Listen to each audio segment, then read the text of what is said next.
दोस्तों, क्या आप यूनिट सेकंड के मोस्ट इम्पॉर्टेंट टॉपिक्स को जानना चाहते हो?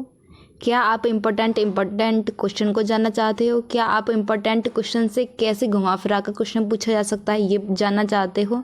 अगर आपका आंसर है हाँ तो फ्रेंड्स, ये वीडियो सिर्फ आपके लिए है। जी हाँ फ्रेंड्स, आज की वीडियो में हम जानेंगे यूनिट सेकंड के most important question, most important topics, most important question से बनने वाले क्वेश्चन। और फ्रेंड्स, वीडियो के बीच बीच में मैं आपको यह भी बताते चलूँगी इससे कैसे दूसरा क्वेश्चन बन सकता है आपके एग्जाम में। और फ्रेंड्स, आपको वीडियो के एंडिंग में एक छोटी सी एक्सरसाइज भी मिलेगी जिसका आंसर आपको कमेंट बॉक्स में देना है, जो कि आपके लिए बहुत ही इंपॉर्टेंट है और आपकी एक्सरसाइज भी हो जाएगी। तो फ्रेंड्स, चलते हैं वीडियो के फर्स्ट क्वेश्चन की तरफ। आपका इसमें पहला क्वेश्चन है एडवोकेट जनरल का हिंदी पर्याय क्या है? महाधिवक्ता। आपसे ये क्वेश्चन दो टाइप से पूछा जा सकता है। पहला है कि एडवोकेट जनरल का हिंदी पर्याय क्या है? महाधिवक्ता। और दूसरा है महाधिवक्ता को इंग्लिश में क्या कहते हैं? तो आपका आंसर होगा एडवोकेट जनरल। अगला क्वेश्चन है आपका चांसलर की हिंदी है कुलाधिपति। कुलाधिपति को इंग्लिश में क्या कहा जाता है? चांसलर। एफिडेविट की हिंदी क्या होगी? शपथ पत्र। और शपथ पत्र को इंग्लिश में क्या कहा जाता है? एफिडेविट। अटॉर्नी जनरल का हिंदी पर्याय क्या है? महान्यायवादी। महान्यायवादी को इंग्लिश में क्या कहा जाता है? Attorney general. इनकम टैक्स का हिंदी पर्याय शब्द कौन सा है? आयकर। आयकर को इंग्लिश में क्या कहा जाता है? Income tax. एडवर्टिजमेंट का हिंदी पर्याय शब्द कौन सा है? विज्ञापन। विज्ञापन को इंग्लिश में क्या कहा जाता है? एडवर्टिजमेंट। अंक पत्र का अंग्रेजी परिभाषिक शब्द कौन सा है? मार्कशीट। यानी मार्कशीट को हिंदी में क्या कहा जाता है? अंक पत्र। रिमाइंडर का हिंदी पारिभाषिक शब्द कौन सा है? अनुकरण। जी हाँ फ्रेंड्स, अनुकरण को इंग्लिश में क्या कहते हैं? रिमाइंडर। अगला क्वेश्चन है फ्रेंड्स आपका मैनिफेस्टो का हिंदी पर्याय क्या है? घोषणा पत्र। घोषणा पत्र को इंग्लिश में क्या कहते हैं? मैनिफेस्टो। फ्रेंड्स, हो सके तो एक पेन और एक नोटबुक लेके बैठें ताकि ये क्वेश्चन आप नोट कर सकें। अगला क्वेश्चन आपका पारिभाषिक शब्दावली है। सुनिश्चित अर्थों में प्रयुक्त होने वाले शब्द ही पारिभाषिक शब्दावली हैं। पारिभाषिक शब्दावली के स्रोत हैं 4। कार्यसूची के लिए अंग्रेजी शब्द है एजेंडा। यानी एजेंडा को हिंदी में क्या कहते हैं? कार्यसूची। अगला क्वेश्चन है आपका अभिकर्ता के लिए अंग्रेजी शब्द है एजेंट। यानी एजेंट को हिंदी में क्या कहते हैं? अभिकर्ता। अगला क्वेश्चन है आपका कैंपस का हिंदी पर्याय कौन सा है? परिसर। यानी परिसर को इंग्लिश में क्या कहा जाता है? कैंपस। अगला क्वेश्चन आपका एफिलिएट का हिंदी पर्याय है संबंध। यानी संबंध को इंग्लिश में क्या कहते हैं? एफिलिएट।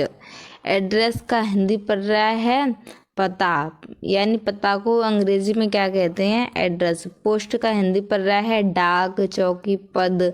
इसका राइट आंसर है सभी। डाक, चौकी, पद को इंग्लिश में क्या कहते हैं?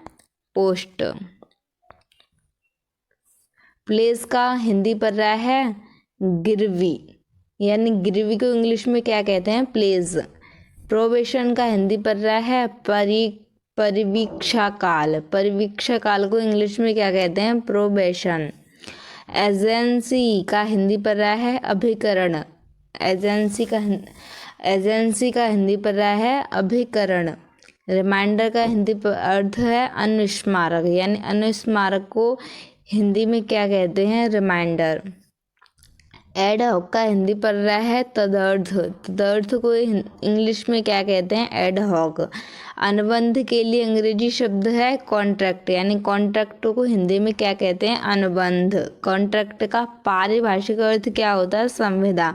कॉन्ट्रैक्ट का पारिभाषिक अर्थ होता है संविदा। और ऐसे ही आपसे अर्थ पूछा जाए तो आपको बताना है अनुबंध। बैड कंडक्ट का हिंदी पर रहा है दुराचरण, यानी दुराचरण को इंग्लिश में क्या कहा जाता है? Bad conduct. आर्टिकल्स का हिंदी में मतलब क्या है? अनुच्छेद, यानी आर्टिकल को हिंदी में क्या कहते हैं? अनुच्छेद, यानी अनुच्छेद को इंग्लिश में क्या कहते हैं? आर्टिकल। कल्प्रिट का हिंदी पर रहा है अपराधी, यानी अपराधी को हिंदी में क्या कहते हैं? अपराधी को इंग्लिश में क्या कहते हैं? कल्प्रिट। अगला क्वेश्चन है आपका,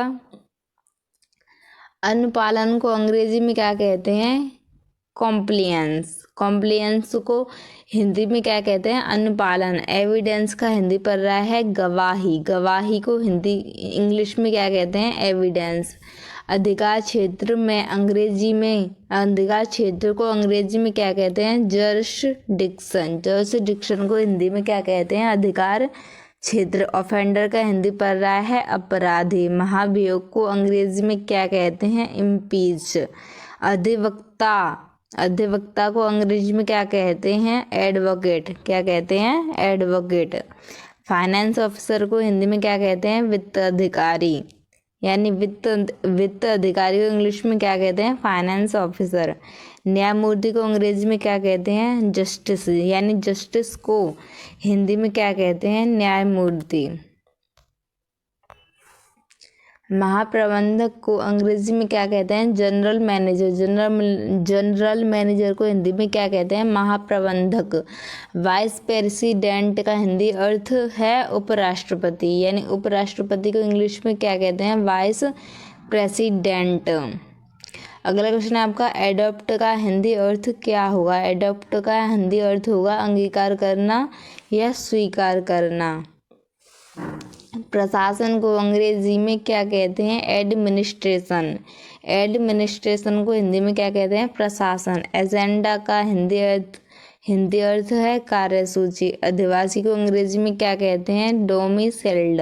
डोमिसाइल्ड को हिंदी में क्या कहते हैं? अधिवासी। अगला क्वेश्चन है आपका, कोलैबोरेशन का हिंदी पर रहा है सहयोग। जी हाँ फ्रेंड्स, कोलैबोरेशन का हिंदी पर रहा है सहयोग। कर्मचारी को अंग्रेजी में क्या कहते हैं? एम्प्लॉय। एम्प्लॉय को हिंदी में क्या कहते हैं? कर्मचारी। वैलिड का हिंदी पर रहा है मान्य या वैध। जी हाँ फ्रेंड्स, वैलिड को ही हिंदी में मान्य या वैध कहते हैं। अगला क्वेश्चन है आपका, एक्सपोर्ट का हिंदी पर रहा है निर्यात और इंपोर्ट का हिंदी पर रहा है आयात। आपको याद रखना है, एक्सपोर्ट मीन्स निर्यात, इंपोर्ट मीन्स आयात। पूर्ववर्ती को अंग्रेजी में क्या कहा जाता है? फोरगोइंग। प्रवासी को अंग्रेजी में क्या कहते हैं? माइग्रेंट। आरोप पत्र को अंग्रेजी में क्या कहा जाता है? चार्जशीट। गवाही को अंग्रेजी में क्या कहते हैं? एविडेंस। मंत्रिपरिषद को अंग्रेजी में क्या कहा जाता है? कैबिनेट, यानी कैबिनेट को ही हिंदी में मंत्रिपरिषद कहा जाता है। अधिकार क्षेत्र को अंग्रेजी में क्या कहा जाता है? जर्सडिक्शन, या जर्सडिक्शन को हिंदी में क्या कहा जाता है? अधिकार क्षेत्र। अधिवक्ता को अंग्रेजी में क्या कहा जाता है? प्लीडर या एडवोकेट। आपको ऑप्शन में से इन दोनों में से एक दिया जाएगा और आपको इनमें से किसी एक पर टिक लगाना है। अधिवक्ता को अंग्रेजी में क्या कहते हैं? एडवोकेट या प्लीडर। अगला क्वेश्चन है आपका, इन्विगिलेटर को हिंदी में क्या कहते हैं? निरीक्षक। फ्रेंड्स, इस सेकंड यूनिट के क्वेश्चन यहीं पर समाप्त होते हैं और आप वीडियो के एंडिंग तक देख रहे हैं तो इट मीन्स आपको ये वीडियो कुछ हेल्पफुल रही है और कुछ इन्फॉर्मेशन दे रही है। तो फ्रेंड्स, वीडियो को लाइक शेयर कमेंट ज़रूर करें अगर आप एंडिंग तक देख रहे हैं, इसीलिए कह रही हूँ मैं आपसे, क्योंकि फ्रेंड्स आपको ये कुछ इन्फॉर्मेशन दे तभी तो आप एंडिंग तक देख रहे हैं। तो फ्रेंड्स, अगर आपको वीडियो पसंद आई हो तो लाइक शेयर कमेंट जरूर करें। और फ्रेंड्स, इन तीनों क्वेश्चन के आंसर आपको कमेंट में देने हैं। अधिवक्ता को अंग्रेजी में क्या कहा जाता है? निरीक्षक को अंग्रेजी में क्या कहते हैं? इन्विगिलेटर को हिंदी में क्या कहा जाता है? इन तीनों क्वेश्चन के आंसर आपको कमेंट बॉक्स में देने हैं। तो फ्रेंड्स, मिलते हैं अगली वीडियो में, तब तक के लिए नमस्कार, take care, bye bye. Thanks for watching my video.